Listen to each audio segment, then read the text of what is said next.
नमस्कार, मेरा नाम रत्नेश है और मैं स्वागत करता हूं आपका आपके YouTube channel mutual fund thinker में।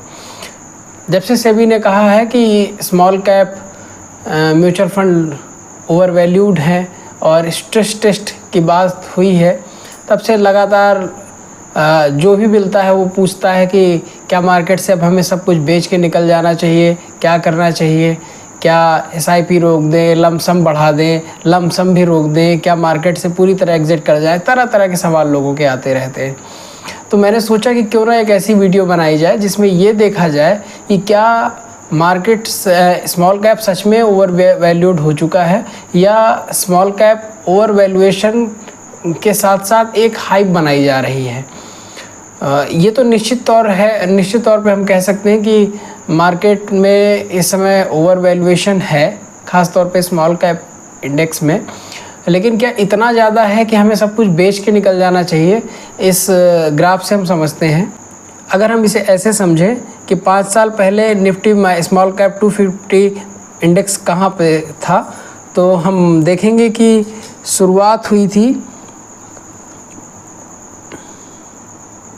5328 से। आज से 5 साल पहले अगर देखेंगे तो 5328 के आसपास तक था, और अब अगर देखेंगे तो इस समय है हमारा इंडेक्स 13,733 के आसपास। मतलब कुल मिला के 5 सालों में 156% हमारा निफ्टी स्मॉल कैप 250 इंडेक्स बढ़ा है। अब इसमें 5 सालों में अगर हमारा पैसा लगभग 1.5 गुना हुआ है, तो ऐसा कौन सा पहाड़ टूट पड़ा है या ऐसी कौन सी आफत आ गई है कि नहीं अब हमें सब कुछ बेच के निकल जाना चाहिए, सब कुछ भी मार्केट में रुकना नहीं चाहिए। मुझे नहीं लगता कि इस 5 सालों में ऐसा कुछ बहुत ज़्यादा हैवी रिटर्न। हाँ, जब हम सिर्फ साल भर की बात करते हैं तो साल भर में ज़रूर निफ्टी स्मॉल कैप 250 इंडेक्स ने 56% का रिटर्न दिया है।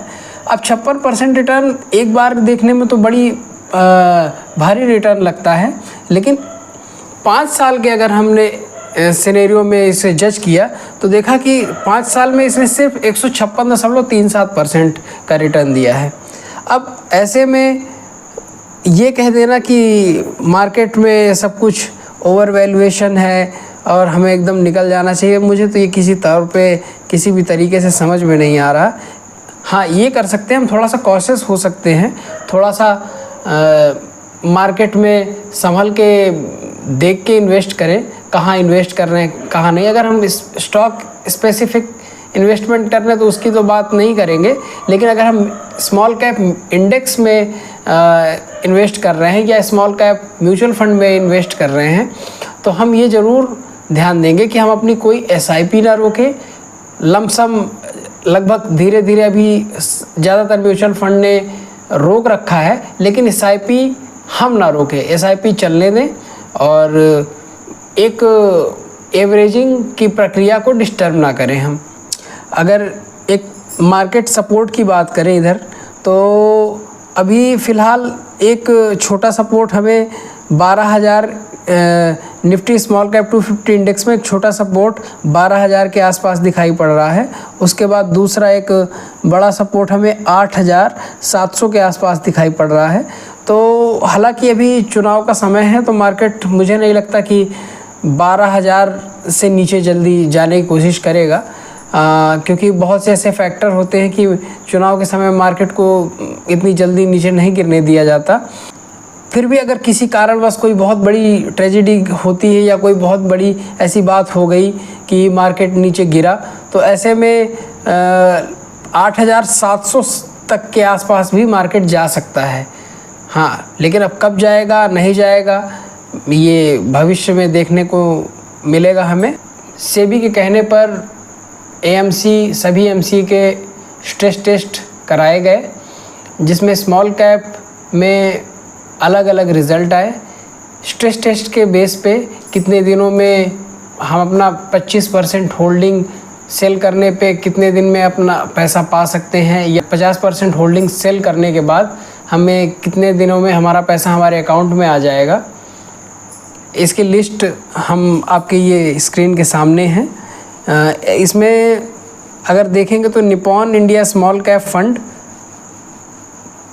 कि अगर हम 50% होल्डिंग बेचते हैं तो इसमें हमें हमारे अकाउंट में पैसा आने के लिए 27 दिन का समय लग जाएगा। अगर हम 25% पोर्टफोलियो को सेल करते हैं निपॉन इंडिया स्मॉल कैप में तो 13 दिन का समय लगेगा। HDFC स्मॉल कैप को अगर हम सेल करते हैं 50% होल्डिंग को तो 42 दिन का समय लगेगा, और अगर 25% होल्डिंग सेल करते हैं 21। तो इस तरीके से आपके सामने ये पूरी लिस्ट है। इसमें सबसे अच्छा अगर देखा जाए तो आपको मिलेगा ICICI prudential small cap fund, जिसके अगर हम 50% होल्डिंग को सेल करते हैं तो केवल 10 दिन का समय लगेगा हमारे अकाउंट में पैसा आने में, और अगर 25% पोर्टफोलियो सेल करते हैं तो उससे केवल 5 दिन का समय इसमें लगेगा। तो इस तरीके से स्ट्रेस टेस्ट में ज़्यादातर म्यूचुअल फंड में हमें समय ज़्यादा लगता हुआ दिख रहा है, लेकिन कुछ म्यूचुअल फंड ऐसे भी हैं जो 50% की होल्डिंग में 1 महीने से भी कम का समय ले रहे हैं। हालांकि अभी अगर देखा जाए तो अभी ये स्ट्रेस टेस्ट उस स्थिति के लिए है जब कोई विशेष हैवी सेलिंग आ जाएगी, उस समय के लिए है। लेकिन अभी अगर जैसा आप देखते हैं, अगर अभी इस समय आप रिडम्पशन डालते हैं 20%, 25% या 50% या 100% भी स्मॉल कैप में, तो जनरली आप देखते हैं कि 1 हफ्ते के अंदर सारी होल्डिंग सेल हो जाती है और 1 हफ्ते के अंदर म्यूचुअल फंड का पैसा आपके अकाउंट में आ जाता है। तो इसमें जो सबसे कमज़ोर परफॉर्म कर रहा है स्ट्रेस टेस्ट के बेस्ड पर वो SBI स्मॉल कैप फंड है, जिसको 50% होल्डिंग के लिए 60 दिन तक का समय लग सकता है।